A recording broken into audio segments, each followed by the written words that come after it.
This is Elizabeth Creamer. I'm coming to you from Blacksburg, Virginia, in the United States. I'm a retired faculty member who had a wonderful career as an academic for almost 40 years, 38 years. So I come to you in these full disclosure videos really to sort of provide some insider tips. Those of you that have access to mentors may know some of this information, but a lot of people are not able or in a position to establish those kinds of relationships. So these videos are all about sort of the insider lessons that most people learn or find a way to learn them to survive in academia and actually do well. So in this particular video, I want to talk to you about writing a methodological article or paper, or a dissertation for that matter. This is primarily what I've been writing for almost 15 years. And in both of my textbooks, one called An Introduction to Fully Integrated Mixed Methods Research, and a new one coming out about advancing grounded theory with mixed methods, my focus is always on the research methods, the disciplinary or the content area. I have broad interests. They're all of interest to me, but I'm mostly a method person. I'm interested in methods. Some journals publish exclusively methodological articles. This includes one I'm the co-editor on of the section for mixed methods, and that's a Methods in Psychology journal. You can see here, this is just a small list of several journals who publish or prioritize methodological articles. So a methodological article, first and foremost, is not an empirical article. Its primary purpose is not to report the results of a research project, although it may use a research project as an example. It is not content-oriented. Its primary purpose is to be reflexive about some element of the research process. Its purpose is to inform others about a strategy or method or paradigm that others could find useful and adapt in other settings. As I mentioned, you can use an example from the literature in the methodological articles. I normally use 2 or 3 examples from the literature, or you can use your own research in a reflexive article. So a methodological paper is about the tools of research, sometimes the philosophy of research, but mostly it's about a tool. In mixed methods, just a few examples about topics that might be appropriate for a methodological article. Exploring dissonance, gaps, and silences when qual and quant data are considered together. The implications of framing research with multiple theoretical frameworks. It's been done with one theoretical framework, but I'd love to see something that looked at what happens when you use more than one theoretical framework, and those will never be entirely consistent. An original way to construct a joint display or other type of visual display is a very good use of a methodologically focused article. Pairing different research methods like mixed methods and grounded theory, reflections on what's added by that, reflections on the challenging. Navigating diverse schools of thought about a method or methodology. Certainly mixed methods is no different than any other methodology or method, in that there are a lot of different perspectives about what should be prioritized in them. Why pursue a methodological article? Here are 5 reasons. One is to enhance your professional visibility by reaching a wide cross-disciplinary audience that is interested in using your research method or tool in another context. Perhaps, for example, you write in a medical field.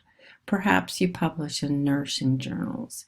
You may not think that people outside of the medical field or nursing might learn from something that you were doing that you modified or adapted from your own research project, but they may well, they can make that translation.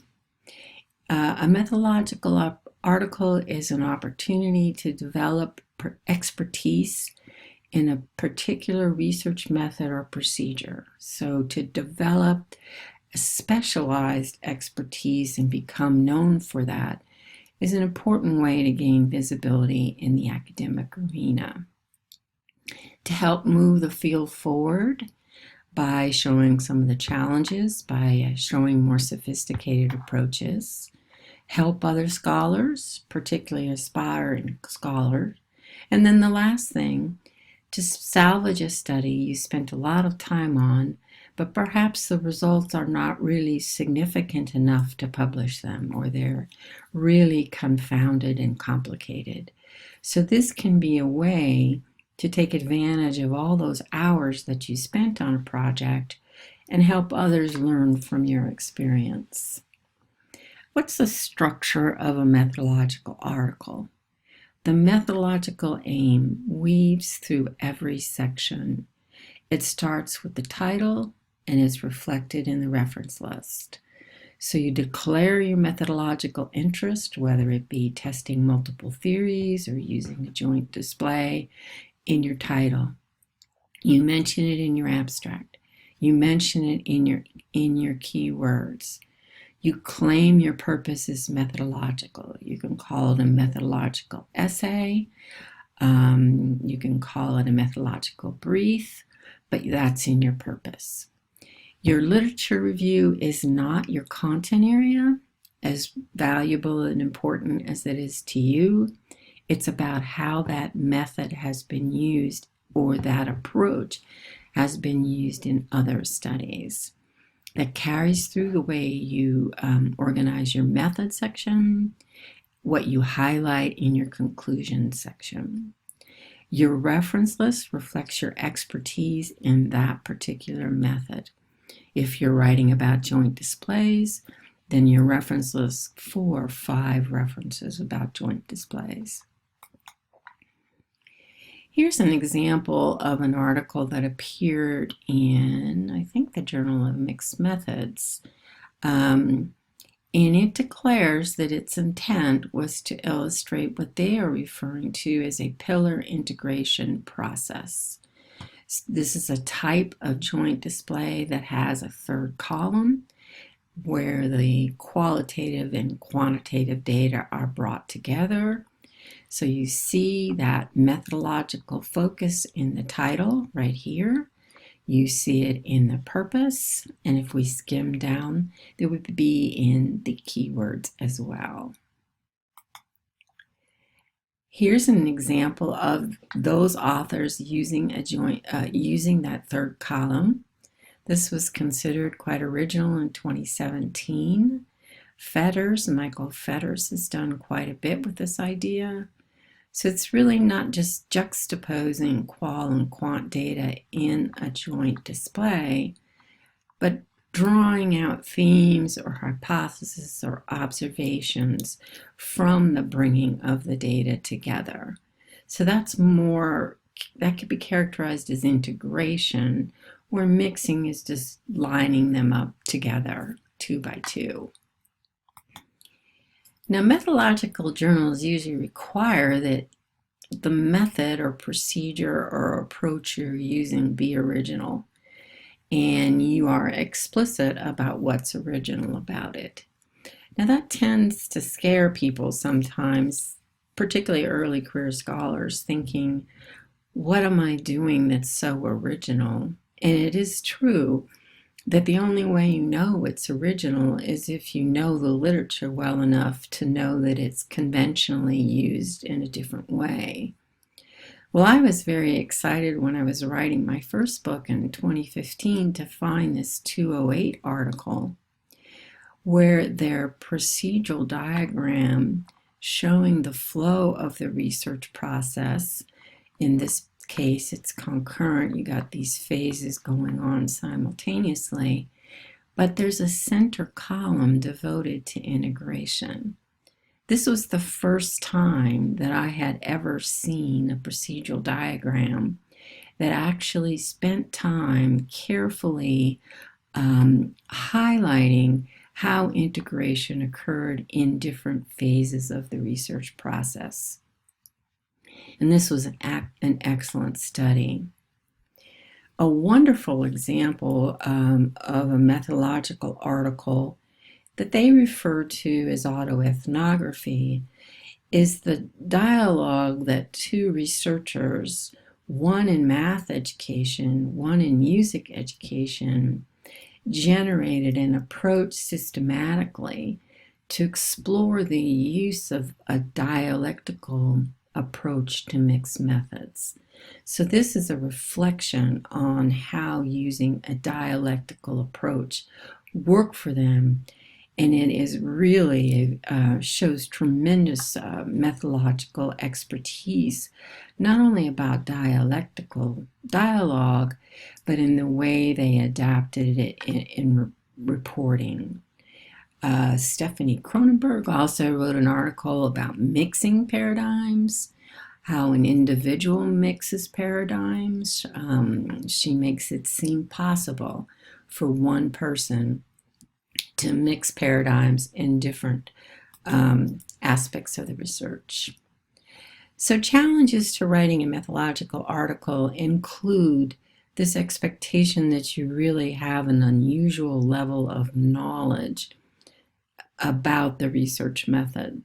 So if you're talking about joint displays, you've read everything you can put your hands on about joint displays.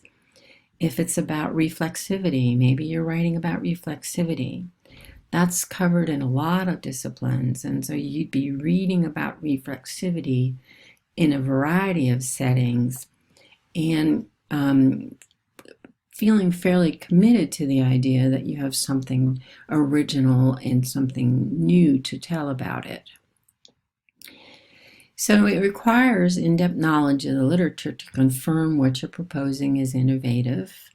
It requires familiarity with what others have written about the method and how they've used it. It requires situating your work within the methodological literature. So most people are both an empirical researcher and a methodological one. One of the challenges is that your audience is interdisciplinary. And one of the most important implications for that is that the language you use has to reach a broad audience. So all that content area knowledge that's so familiar to you and the people who publish in your content area generally has to be scrubbed from a methodological article because that's not really your audience. You still have the content area, but it is secondary. So that's been a little bit of a brief overview on writing a methodological article, the practical tips.